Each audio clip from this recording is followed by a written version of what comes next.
मेरे देखने और चाहने वालों अस्सलाम वालेकुम। जुल्फ़कार अली भुट्टो को फांसी पर लटका दिए जाने की खबर इन्हें सबसे पहले किसने सुनाई और यह खबर सुनकर भुट्टो का रद्द-ए-अमल क्या था? बेगम नुसरत भुट्टो ने भुट्टो से आखिरी मुलाकात कब की और किस तरह की?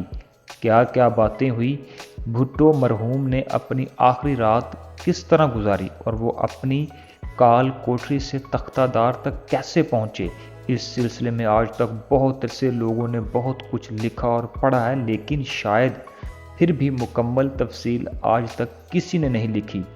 इन तमाम बातों की तफसील मैं आपको इस वीडियो में बताऊंगा। वीडियो शुरू होने से पहले चैनल को लाइक एंड सब्सक्राइब ज़रूर कर लें ताकि मुफीद मालूमात आप तक बर वक्त पहुँच सकें। तो हम चलते हैं अपनी आज की वीडियो की तरफ।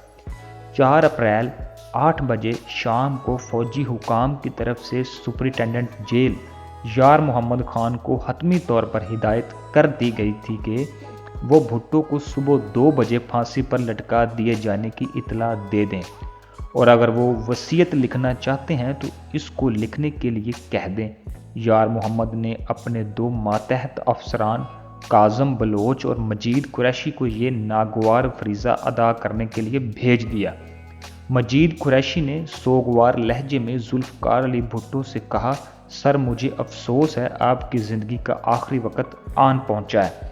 जुल्फ़कार अली भुट्टो ने बेचैनी के अंदाज में मजीद कुरैशी की तरफ देखा। चंद लम्हे भुट्टो के चेहरे पर परेशानी के तासुरात रहे। भुट्टो ने मजीद कुरैशी जेल अफसर से कहा, ये तुम क्या कह रहे हो? मजीद कुरैशी ने जवाबन कहा, सर मैं आपसे माजरत चाहता हूँ मगर ये बात दुरुस्त है। इस पर भुट्टो चंद लम्हे खामोश रहे। फिर मजीद कुरैशी से कहा कि क्या बेगम नुसरत की ज़ियाउल हक के साथ मुलाकात नहीं हो सकी? जवाब में मजीद कुरैशी ने कहा, नहीं जनाब, बराह रास्त राब्ता नहीं हो सका। फिर भुट्टो बोले कि तुम्हें यकीन है कि वो मुझे फांसी पर लटका देंगे? मजीद कुरैशी ने कहा, सर मुझे सिर्फ ये कहा गया है कि मैं आपको वसीयत लिखने के लिए कागज़ और कलम पहुंचा दूं। मजीद कुरैशी ने कागज़ और कलम भुट्टो की तरफ बढ़ाया और खुदा हाफिज़ कहते हुए कोठरी से बाहर निकल आया। भुट्टो घंटा भर कागज़ों पर कुछ लिखते रहे। फिर इन्होंने ये सब कागज़ फाड़ डाले और लेट गए। 1 बजे के करीब दोबारा मजीद कुरैशी को भुट्टो के पास भेजा गया। इसने देखा कि भुट्टो बिल्कुल बेहिस पड़े थे। ये कोठरी से घबरा कर बाहर भाग गया।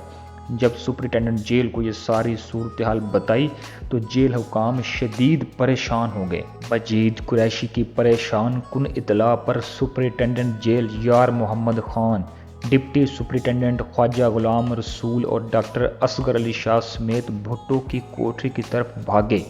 मजीद कुरैशी बदस्तूर इनसे आगे आगे भाग रहे थे। इनके पीछे इंस्पेक्टर जनरल जेल खाना जात चौधरी नज़ीर अहमद और कर्नल रफ़ी आलम भी भुट्टो के सेल की तरफ दौड़े। इन सब के चेहरों पर शदीद परेशानी का आलम था। इन सब ने देखा भुट्टो गहरी और पुरसकून नींद सो रहे थे। बल्ब की रोशनी में इनका पुरवकार चेहरा दमक रहा था। डॉक्टर असगर अली शाह ने सोते में इनकी नब्ज़ देखी और बाकी लोगों को सर के इशारे से इनके जिंदा होने की नवीद सुनाई। यार मोहम्मद खान ने मजीद कुरैशी को इशारा किया कि साहब को उठा दो। मजीद कुरैशी ने भुट्टो को आहिस्ता आहिस्ता झंझोड़ा। नींद से बेदार होकर भुट्टो उठकर बैठ गए। मजीद कुरैशी ने इनसे कहा कि सर आपके आखिरी गुस्ल के लिए पानी तैयार है, आप नहा लें। भुट्टो चंद लम्हे खामोश रहे। फिर बोले, मैं पाक हूँ, मुझे नहाने की ज़रूरत नहीं है। इन्होंने भुट्टो को मौत के वारंट पढ़कर सुनाए और पूछा, सर आप फांसी घाट तक चल कर जाना पसंद करेंगे या आपके लिए स्ट्रेचर मंगा लिया जाए? भुट्टो ने कहा, मुझे वसीयत नहीं लिखने देते तो फिर मैं आप लोगों के साथ ताउन नहीं करूँगा। यह कहकर भुट्टो दोबारा लेट गए।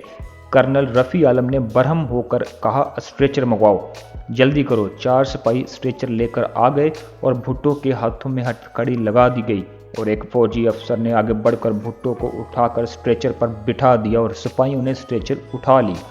भुट्टो ने एक हसरत भरी नज़र अपनी काल कोठरी की दीवारों पर डाली, जैसे इन दीवारों को खुदा हाफिज़ कहा हो। यह छोटा सा काफिला 1:45 बजे भुट्टो की आखिरी क़यामगाह में से इस तरह निकला कि तमाम बड़े अफसर आगे आगे थे। जेल के छोटे अफसर स्ट्रेचर के साथ कुछ फासले पर चल रहे थे। भुट्टो इंतहाई मध्यम लहजे में बोले, I am sorry for my country, she will be left alone without its leader. क्योंकि ये जुमला इन्होंने बहुत ही मध्यम लहजे में बोला था, फौज और जेल के जिन अफसरों ने ये जुमला सुना था वो ये समझे कि भुट्टो ने अपनी बीवी के लिए कहा है कि वो अकेली रह गई है, मगर इन्होंने अपनी कौम से कहा था, ऐ मेरे मुल्क, मैं माजरत चाहता हूँ कि मेरी कौम अपने लीडर के बगैर अकेली रह गई है। वो नहायत खुद एतमादी के साथ फांसी के चबूतरे की जीने चढ़ने लगे। इन्होंने चबूतरे के आखिरी जीने पर पहुंचकर अपना पांव इस पर जोर से मारा, जैसे ये देखना चाहते हों कि ये वाकई तख्ता है या किसी ड्रामे का हिस्सा। तारा मसीह ने इनके चेहरे पर निकाब चढ़ाया और गले में रस्सी डालकर गिरा लगा दी। अभी फांसी का लीवर नहीं खींचा गया था कि इन्होंने तकरीबन चीखने के अंदाज में कहा, फिनिश। ये आखिरी अल्फाज थे जो इनके मुंह से निकले थे। इस वक्त 2:05 हो चुके थे। सुपरिटेंडेंट जेल ने इशारा किया और फांसी का लीवर गिरा दिया गया। तख्ता नीचे गिर गया और पाकिस्तान का सबसे बड़ा लीडर 11 फीट गहरे गड्ढे में मुअल्लक हो गया। इस तरह पाकिस्तान की कौम सबसे बड़े अपने कौमी लीडर से महरूम हो गई। नाजरीन, ये थी हमारी आज की वीडियो। देखकर आपको कैसा लगा, अपनी राय के मुतालिक कमेंट्स में ज़रूर बताएं। हमारी हौसला अफजाई के लिए चैनल को लाइक एंड सब्सक्राइब कर दें। शुक्रिया।